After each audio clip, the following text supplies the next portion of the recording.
हम बचपन से ही इंग्लिश पढ़ते हैं। प्रेप क्लास में ABC हमें अलिफ बे के साथ पढ़ाई जाती है। सिक्स्थ क्लास से हमें टेंसेस पढ़ाए जाते हैं, present indefinite tense, present continuous tense और प्रेजेंट परफेक्ट टेंस। 9वीं 10वीं में हमें एक्टिव वॉइस, डायरेक्ट इनडायरेक्ट पढ़ाए जाते हैं। FSC में लेवल और ज़्यादा हाई हो जाता है और हम ऐसे भी लिखते हैं। और ग्रेजुएशन के दौरान हमारी सारे कोर्सेज़ ही इंग्लिश में होते हैं। इसके बावजूद जब हम CSS में इंग्लिश की तैयारी स्टार्ट करते हैं या हम CSS स्क्रीनिंग टेस्ट या MCQs बेस्ड प्रिलिमिनरी टेस्ट की तैयारी कर रहे होते हैं तो हमें इंग्लिश का पेपर मुश्किल क्यों लगता है? क्या वजह है कि हमने आज तक इंग्लिश पढ़ी है और इसके बावजूद हम इंग्लिश की तैयारी करते हुए घबराते हैं?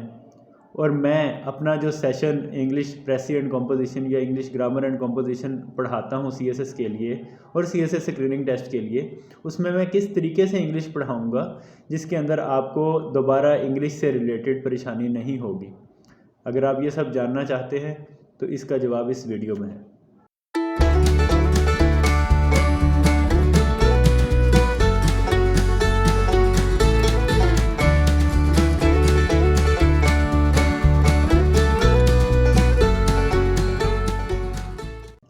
तो मैं बात कर रहा था कि CSS English grammar and composition के पेपर में जब तक CSS स्क्रीनिंग टेस्ट अनाउंस नहीं हुआ था तो प्रेसी का क्वेश्चन सबसे ज़्यादा इंपॉर्टेंट होता था। तो मैं अपने सेशंस में भी सबसे पहले प्रेसी करवाया करता था और ये बताया करता था कि अगर आप प्रेसी का क्वेश्चन बेहतर तरीके से कर लेंगे तो आपका एग्जामिनर बाकी सवाल ज़रा लीनियंट होकर चेक करेगा, लेकिन अगर आपकी प्रेसी के सवाल के अंदर गलतियाँ होंगी तो आपका जो चेकिंग है वो थोड़ी सी स्ट्रिक्ट हो जाएगी और एग्जामिनर ये समझेगा कि इसे ये चीज़ नहीं आती। लेकिन अब क्योंकि आ गया है CSS स्क्रीनिंग टेस्ट, और CSS स्क्रीनिंग टेस्ट का एक और नाम उन्होंने रख दिया है MCQs बेस्ड प्रिलिमिनरी टेस्ट, और इसके अंदर आपसे पूछी जाएगी वोकेबलरी और आपसे पूछी जाएंगी सेंटेंस करेक्शन और आपसे पूछी जाएगी कॉम्प्रीहेंशन।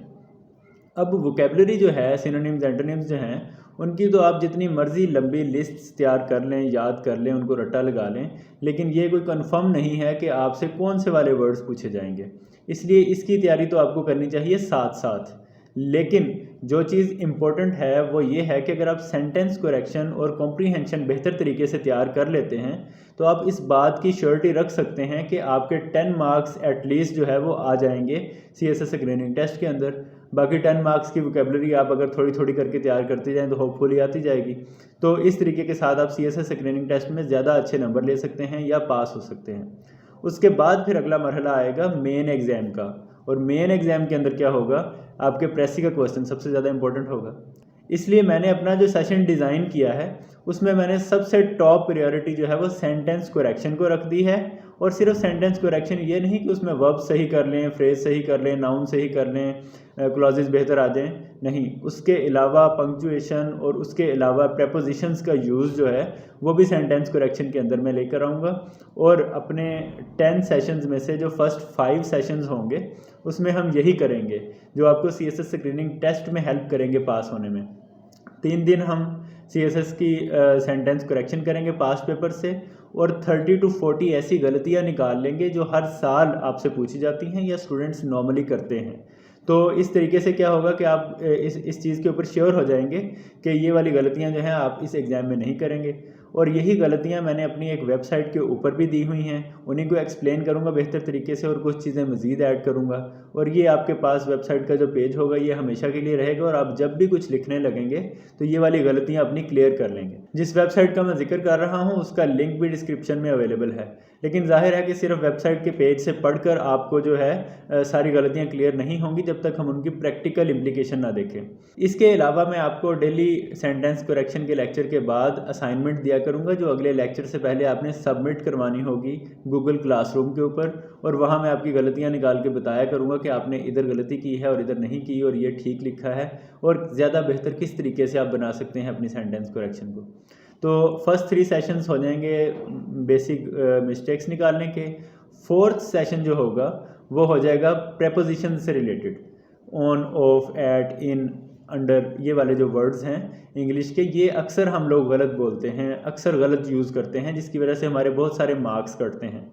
तो CSS के जो मेन एग्ज़ाम है उसके अंदर 5 नंबर का ये सवाल होता है, प्रेपोजिशन से रिलेटेड। और इसी तरीके से हम ये एक्सपेक्ट कर सकते हैं कि आपसे MPT के अंदर स्क्रीनिंग टेस्ट के अंदर भी यही पूछा जाएगा, प्रेपोजिशन का कोई ना कोई सवाल आएगा।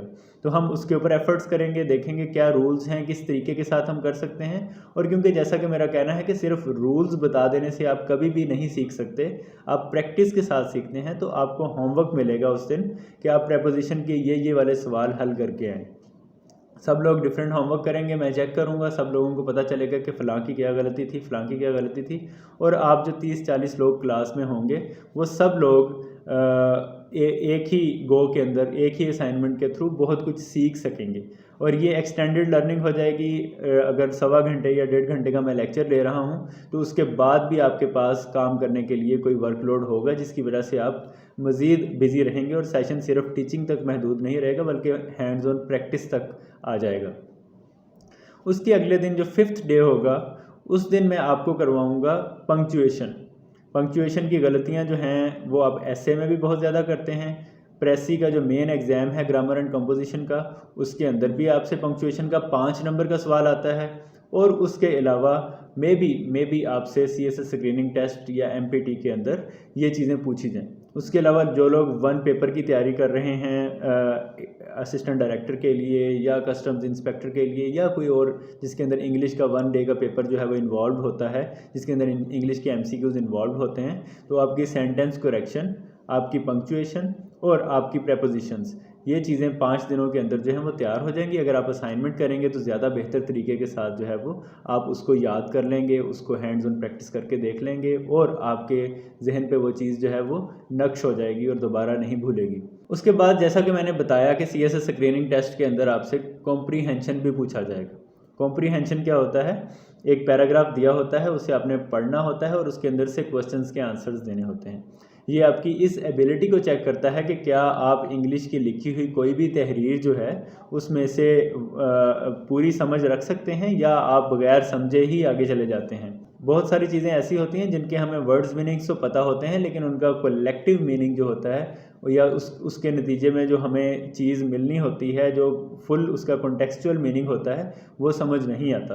तो कॉम्प्रीहेंशन के अंदर ये चेक किया जाता है और ये इन्होंने CSS स्क्रीनिंग टेस्ट का भी हिस्सा बना दिया है। और मेन एग्ज़ाम के अंदर तो 20 नंबर का क्वेश्चन था ही था, तो ये 25 मार्क्स का टोटल पार्ट बन चुका है कॉम्प्रीहेंशन का। तो जब हम सेंटेंस करेक्शन कर लेंगे, पंक्चुएशन और प्रेपोजिशंस कर लेंगे, तो फिर हम कॉम्प्रीहेंशन की तरफ आएंगे।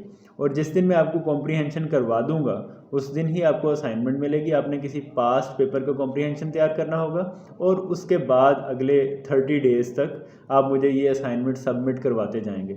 यानी जो जो हम पढ़ते जाएंगे उसके बाद ओपन टू यू हो जाएगा कि आप जितनी भी असाइनमेंट्स करना चाहें पास्ट पेपर से वो कर के गूगल क्लासरूम के ऊपर अपलोड करते जाएं और मैं चेक करके अपने कमेंट्स आपको देता जाऊंगा। तो 6 सेशंस हो जाएंगे।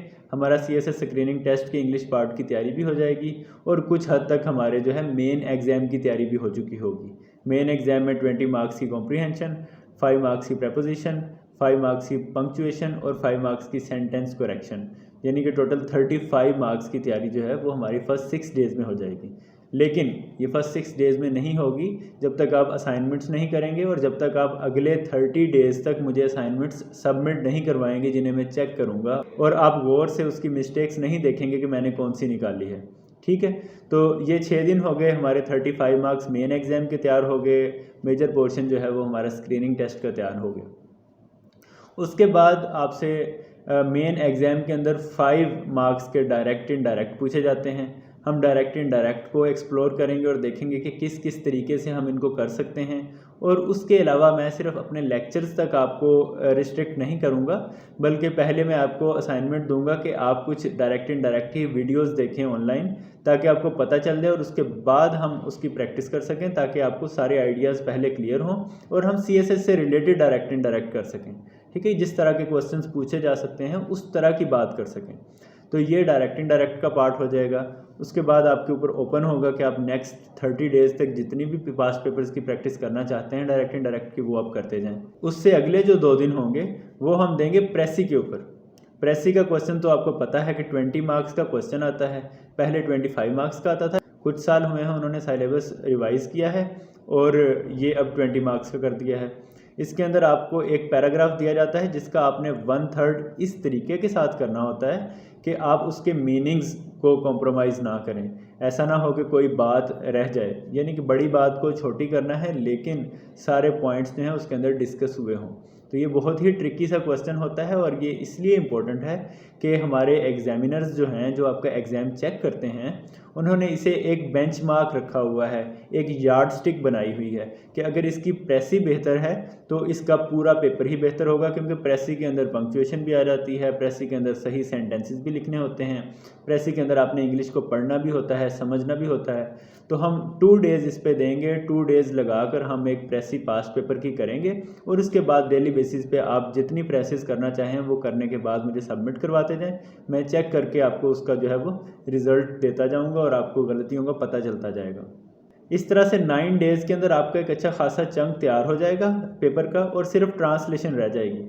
ट्रांसलेशन जो है उर्दू से इंग्लिश होती है और वो इजी ट्रांसलेशन नहीं होती, थोड़ी सी इडियम्स यूज़ करने होते हैं, थोड़े से बेहतर एक्सप्रेशंस यूज़ करने होते हैं।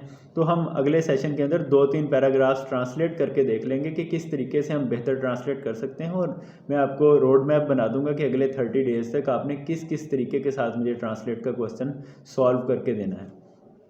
इस तरीके के साथ हम जो है वो इंग्लिश के सारे वो पार्ट्स तैयार कर लेंगे जो पार्ट्स सीखे जा सकते हैं किसी टीचर से।